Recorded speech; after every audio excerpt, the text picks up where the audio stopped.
Hi, everyone. Welcome to the Examined Life Daily. I'm Bob, I'm Autumn. and today it's fall. I don't know how well you can see all the beautiful fall colors here behind us. It's October. And this time of the year, we reflect on the seasons. I think a lot of us do the changing of the seasons. I lived in Alaska most of my life, and they are such an extreme change and so fast and dramatic that it's always been very important to me. And at this time of the year, I think about death a lot. If you've been following this channel or my other channel much, you know that death is a very important topic to us. So Autumn and I have been talking about death, and you have an amazing connection with death through your work. So Yes. we thought we would talk about that some today, some amazing things you've seen and experienced. So why don't you go ahead and explain it to us this time of the year and some of the things you've seen? Sure. Well, one of the things that sparked the idea for this conversation is, well, we were talking about memento mori because we talk about that, and that's a stoic practice of contemplating your death every day. Now, some people might think that sounds morbid, but the way I think we see it is it helps us make sure we're living our values because we could die at any moment. We Any just don't moment. know. Mhm. And so for me, it helps me live intentionally. What about for you? Oh, it's very important to know that my days are numbered. I could be gone today.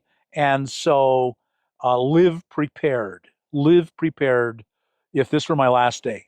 Yes. And this time of year, as Bob was saying, there's such a reminder of the changing cycle. The leaves are beautiful and they are dying. There's going to be spring later on, and new life is going to emerge. And the cycle of life is celebrated across time and culture. So we see it as Halloween here in the United States. That's kind of a just regular holiday that's practiced throughout the country.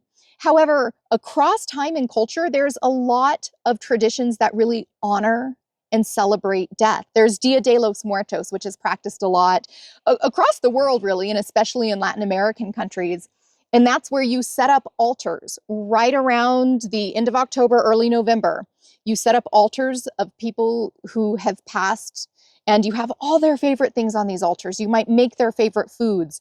It's just such a beautiful way to honor those who we loved who are no longer here with us. All Saints' Day coincides on these dates in early November. We have Samhain, which is spelled Samhain, but that is a pagan traditional holiday, and it actually marks the end of the year. The idea that when all the leaves fall, that's actually the end of the cycle, and the start of something new comes right after that. Even in Buddhism, they have a celebration of hungry ghosts in October. So it's really amazing that we see these practices, again, across time, across culture, all around this same time of year. I just think there's something really beautiful about that. Right. Well, if we're all doing it, there must be something good in it. Yes. And I just feel so wonderfully connected with change this time of year. Do you? Oh, yeah. I always like the change. And so I love summer, but when it ends and it's time to be winter, I'm excited and enjoy that. Yeah, absolutely. The idea with this video is I want to share with you guys 5 different stories. There might be 5 or 6 different stories associated with working with people at the end of life. For close to 3 years, several years back, I was the director of spiritual care at an assisted living community. And there were 4 levels of care which are relevant to these stories. We had assisted living, independent living, a memory care unit for folks with really severe dementia, and we also had a skilled nursing facility, all in one area. And my role was sort of akin to a chaplain. It was sort of a blend somewhere between counselor and chaplain. And I got to tell you, that was some of the best work I ever had. Sounds wonderful. It was amazing. And it was such an honor to be with people in this incredible transition, the ultimate transition, this profound time where they were coming to the end of their life. And Bob has not heard these stories No, before. no, this will be new. We actually intentionally, I was going to tell him some, it's just these profound, beautiful, mysterious stories. And he had suggested, what if we do this in a video? And then I'm like, it's going to be Halloween, and they're a little bit like ghost stories in a sense. So we thought this is the perfect time to share. If you go around the world and you do surveys, and if you ask people if they believe in God, do they believe in the afterlife, do they believe in ghosts, Do they believe in another supernatural world beyond just our physical world that we live in?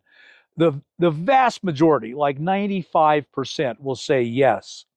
And so scientifically, and if you want to just take a scientific point of view, that means when it's universal across cultures, across peoples, and it's extremely high percentage like that, that means there is an evolutionary advantage. There is a reason for our well-being that we hold these beliefs. And then they break down into the different religions and different cultures, and they're all very different. You listed a whole bunch of them from many different cultures, so they're all going to be very different. But they're all our hearts connecting to something that's beyond the physical. And you know what? It doesn't even matter if it's real or not. It just matters that you believe it and it makes your life better. And the fact that 95% of us hold those beliefs, very many very different beliefs, says there's an advantage. Our lives are better because we hold to something beyond just the natural world. And so when we hear these stories, they should be inspirational. To me, they are very inspirational. That I know when I die, there's something more. And that's really valuable to me. And it doesn't matter if it's true or not. I believe it is, and that's enough. I appreciate you sharing that because we can't know in so many ways. We are relying on faith. After experiencing stories like this for 3 years straight, it's practically the norm. My faith, I have no doubt for me personally. And it's based off of witnessing these things over and over and over again. And I just find such a joy at marveling in the mystery. I still don't know what the great sort of beyond is, but for me, I just have such a beautiful, profound reverence for the mystery that it is. Right. And I love that word. That's the word that I pretty much adopt. I don't know, but I just know. I know that I know that I know that I know, but I'm not sure what I know. Yes, yes. Well, shall I dive into some of the Yes, please. stories? I'm really looking forward to it. Okay, so the first one is almost like your classic ghost story. The place that I worked, actually, it was rumored, I don't even know if this is true, but it was rumored to have been built over an ancient burial ground of the Navajo tribe, which is the tribe in northern Arizona. And what would happen is in our memory care unit, so in memory care, we helped people with severe dementia. So we're talking the most extreme dementia where they needed 24-hour monitoring to keep them safe. It was actually even locked because a symptom of dementia is you wander off and then you don't know how to get back to where you're going and you don't even know why you went somewhere. Well, many of the same residents constantly reported to staff seeing and describing the same little boy and same little girl, a Navajo boy and a Navajo girl. And it was just so repeated. All these different residents in the memory care unit, they'd see the same ones and then they'd forget because they had dementia and then they'd report it later on. And they wouldn't necessarily be talking to each other. Again, the dementia piece is what fascinated me because we can tell each other ghost stories and then who knows, maybe then it was sort of planted in our mind to a degree. However, that fact that all of these folks, without kind of a point of reference, kept reporting the same things. And then we had staff, CNAs, for example, and they'd say, oh gosh, I just sort of felt a little bit of a chill. And right around that time, some of the people in the memory care unit, the patients and residents, would actually start talking to them. That's amazing. Suggestion is so powerful in our life. I can see in my life how suggestions impact me, but they're not really susceptible to that. Right. That's amazing. It really, really was amazing. And so that's kind of like your classic ghost story to a degree. So another thing would happen with people passing. And this isn't necessarily so much like a ghost story. It just has to do with the miracle of the process of passing. It is incredibly common for your loved one who is in the process of passing to wait until you leave the room to pass. There's multiple reasons I want to share this. You would have loved ones who would spend weeks, days, just barely like trying to not even go to the bathroom because they didn't want to leave their loved one because they wanted to be there with them. in the moment that they passed. And then at some point, they just had to go to sleep, or they had to go take a shower, or they had to go to the bathroom, or they had to get something to eat. And then their loved one would pass at that time. And it was so oddly, strangely, weirdly common. And then they would have tremendous guilt, like, oh my gosh, if I could have just waited a little bit longer. But here's the conclusion that I really came to from that is it's almost as though the loved one wanted to spare their loved ones that moment, and that the body could sort of release whenever they weren't holding so tight, and there was this protective quality to it. Mm-hmm. So if that's happened to you, because this again is bizarrely common, just kind of knowing that, like, you don't have to carry guilt from that. It could actually have been in that moment of stepping away that it gave them that chance to just that final exhale. It kind of goes back to that idea of giving them permission. And you hear that frequently with people who are watching and their loved one pass, and they will give them permission, and then they will. So here is just a beautiful story of a woman who loved blue jays. So one of the residents who was in the assisted living, she was in the process of passing. Now, in her life, she loved blue jays. She was known as the woman where that was her thing. So she had blue jay figurines, she had blue jay paintings, and she just loved blue jays. Well, in the moments that she was passing, like actively passing, shortly before that moment happened, a blue jay just flew right outside her window onto a branch. There was the blue jay. She passed, and that bird just flew away. It was so beautiful. It was amazing. There's a quote from Albert Einstein. There's two ways you can live your life: as if nothing was a miracle, and if everything was a miracle. Right. And I think if you live your life like what a miracle this has been, your life's going to be better. And that's all. That's what matters to me. Yes. Well, I'll tell you. So her daughter was en route, came from across the country and was trying to get there, but didn't get here in enough time. But we shared that story with her. And I can't even tell you, it's going to bring tears to my eyes just remembering the peace that gave her daughter. It was so beautiful. And for me, yeah, I'm just like, okay, that bluebird just transferred her soul right up to, forever. So that was a really beautiful one. That is. There's another one kind of very similar. I had a resident who was this incredible painter. I mean, you would see these paintings. These are things that would be in museums, and just the detail. And I loved to go sit and visit with her because every painting had a story. There were lots of like little people in the midst of this big picture. And so every painting had a story. But there was one painting in particular that it wasn't until she was getting closer and closer to her moment of passing that she would say, that's where I'm going to go.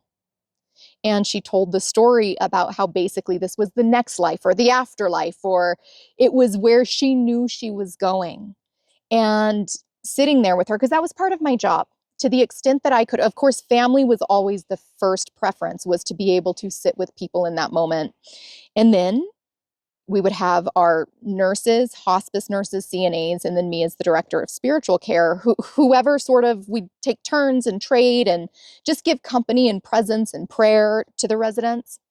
Well, I was with this particular woman the moment she passed, and I can't even tell you, you could see her vitals drop because she was hooked up to the machines. And she was just staring at that painting that she had expressed multiple times was where she was going. She would just smile. And she literally passed just looking, and like as she was passing, her smile was getting bigger, and she was just looking at the painting until she just wasn't there anymore. She was standing in it. Yep. Yes. Yeah. Yeah. And it was just this incredible thing to see the peace it brought her. It's almost as though she just transferred right into it, like you said. Yeah. Yeah. Yeah. Okay. So for those who have worked with people at the end of life, a lot of hospice nurses or just folks in the healthcare system, or maybe you've been with a loved one, there are indicators that can let you know that that moment is coming, even if somebody seems pretty healthy coming up to that moment. And it would be very, very common for people, as they were getting within about 5 days of their passing, for them to start talking to deceased loved ones as though they were present. It's almost as though their minds were suddenly between two realities. These were people who did not have cognitive decline. So people who, maybe had physical decline, which is why they were in assisted living and they were at the end of their life. I'm just thinking of this one woman, so delightful. She was 92, and she had a husband. She was a widow. She had been a widow for about 12 years, and she had a husband named John. And this woman, very active, very vibrant, and very cognitively present up until her final days. And then a CNA had reported to the staff that she was talking to John, and John is her deceased husband. And so we knew, once you work with it long enough, you just know. And we're like, okay, we give it, a few days. And the more time we'd spend with this lady, the more she would be like, oh, did you hear John come in? And it was just very much as though he was right here with us, because he was very much that way for her. And so again, that was just such a normal thing. I mean, I'm giving this one lady specific example, but it was just so common that I was absolutely amazed. And then if you think about it, if you hear any NDEs, the near-death experience where people are actually maybe even pronounced dead, but then are just like revived, or it was such a brief moment that maybe they did transition, but their body jumped, back into working order. And one of the things they often say is that there is a loved one on the other side, basically helping them with that transition. Mm-hmm. Have you explored much NDE stuff? I have a bit, yes, and it's really compelling. The evidence is really compelling. There are a lot of instances where a very common story in the emergency room or while they're in for surgery, a person will die and they will float above. That's a really common story.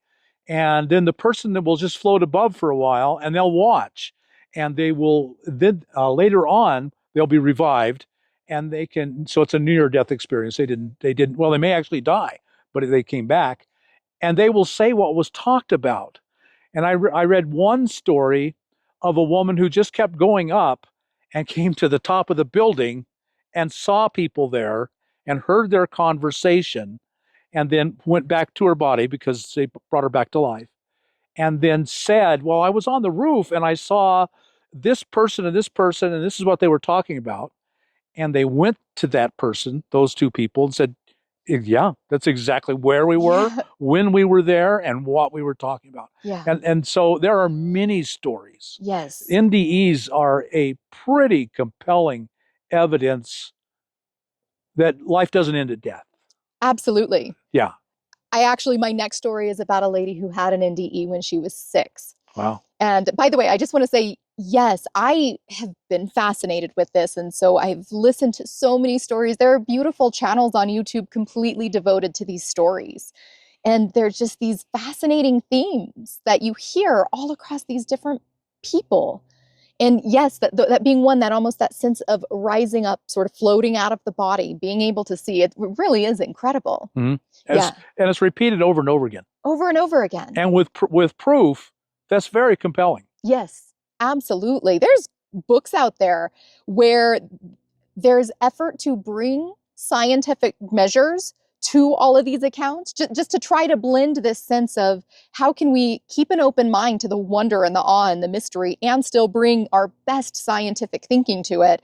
And so there's literally like scientific books on a lot of parallel and overlap with NDEs. So this next lady that I'm talking about, she was in our skilled nursing, and she was very close to the end of her life, and she was in her 80s, I believe.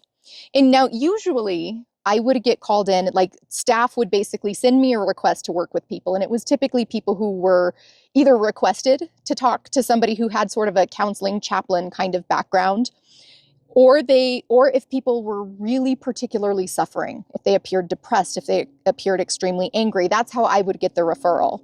So this was a very strange referral. The staff referred this lady to me because they're like, she's too content and happy. And they were so baffled with her. They were like, what is up with this lady? Because there was physical pain, she was declining, and she was just happy. And so I went to talk to her, and she actually knew it. She was like, oh, I think I'm freaking the staff out. I freak people out everywhere I go. And then she went on to tell me how excited she is to see Jesus again, because she said when she was 6 years old, she had drowned and she was pronounced dead. But there was the continuation of CPR and she was revived. But she then shared her NDE experience. And for her, that experience as a 6-year-old, she felt like that was timeless. Like it was probably only like in real life, earthly time, just this tiny little moment, but it felt like forever for her. She was of Christian faith, and she just felt that she was there with Jesus, and the love that she described and the security and the connection to everything, all these things that are common in the NDE experiences. And then she said that she remembers being 6 and really angry that she had to come back. She didn't want to come back. She loved her family, but she knew she'd be with them because she felt connected to everything in this space. So she ended up coming back. And basically, for the rest of her life, she's looked forward to the moment she gets back there again. And then she started talking about things she did in life. And what she described, I mean, I'll be honest, to this day, I don't even know if what she was sharing was true. I couldn't tell. I'm like, is she being honest? Did she have this life? Is like, all I knew is that she was the most fascinating woman I had met. And she had talked about the way she took risks. She said because, well, she didn't have to be afraid, because if what ultimately fear leads to is the prevention of death, she couldn't wait to die again. And so she thought, well, why the heck not have the best ride here on earth that you can absolutely have? And so she talked about things like having 5 different husbands and 6 different careers. And so in these areas of life where, again, it was like, is she for real?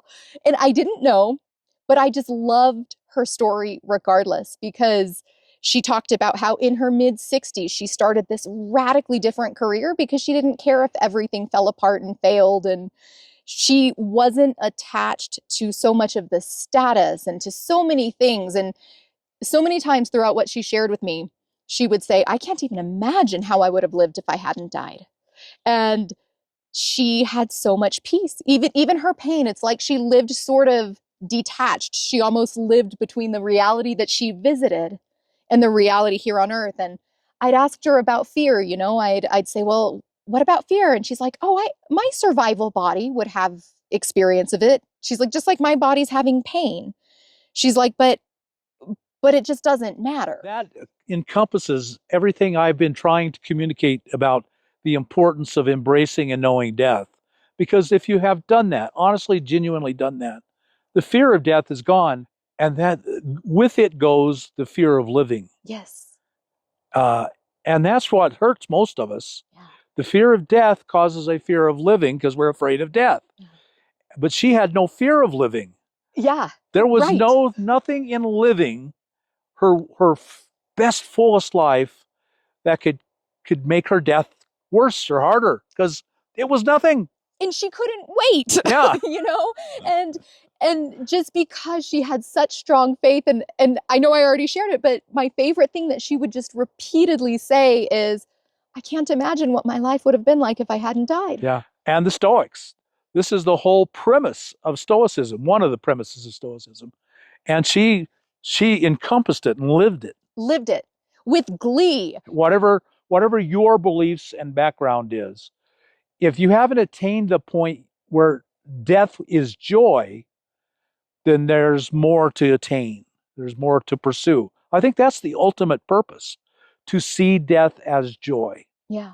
So this last story is probably, for me, I mean, so many of the stories were incredibly moving, but from a miraculous, miracle, mystery perspective, this one is probably my favorite. It was a real life experience for me, akin to the film The Notebook by Nicholas Sparks. Have you ever seen that? I don't think I have. Okay. Basically, the main characters, it shows their lives, and a couple goes to an assisted living community together, and I won't spoil the movie. I'll just tell you what happened in this situation. So we had a couple in their 80s and 90s come to our entire facility. The wife came because her dementia was so bad that she needed memory care support. And her husband loved her, and he took as much care of her as he could until his physical health declined. His cognitive health was very keen, but his physical health was declining. So she went into a memory care room, and he went into an assisted living room in our facility, just right outside memory care. And he spent all day with her. And typically she didn't know who he was, but always seemed happy and calm. Like some part of her recognized she was calm in his presence, even though she didn't necessarily recognize it was her husband. And actually everybody thought that she was going to pass before him because her health was seemingly in worse condition. However, he ended up basically getting a situation where his physical health declined rapidly. And on the night that he had passed away, now he was in a room in the assisted living, she was in a memory care room. On the night he passed away, she woke up and started panicking and screaming for the nurses and the CNA staff, saying, "He's leaving without me. He's leaving without me." This is going to make me cry. Me too. Yeah. And some part of her soul was aware. And she was very panicked. So, I mean, that part was sad. But the fact that she could feel it, she was so connected to her husband that she felt it. The next morning, she didn't quite remember even her own, terror in the middle of the night. But just a few weeks later, she passed. And she would kind of wander around the memory unit when he wasn't coming in there to visit her. And again, her cognition had declined so much that she didn't know what was quite off, but she could sense his presence was gone. And she passed away just a couple weeks after he did. But that same night, the night he left, was the night she felt it.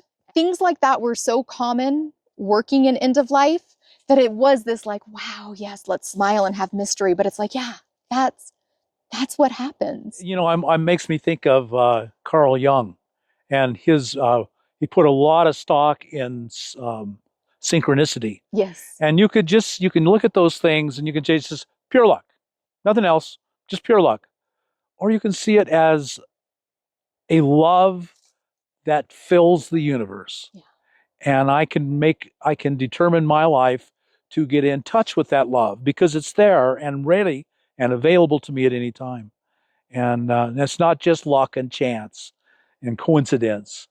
There is a love and a consciousness that fills the universe, a mystery that we'll probably never understand.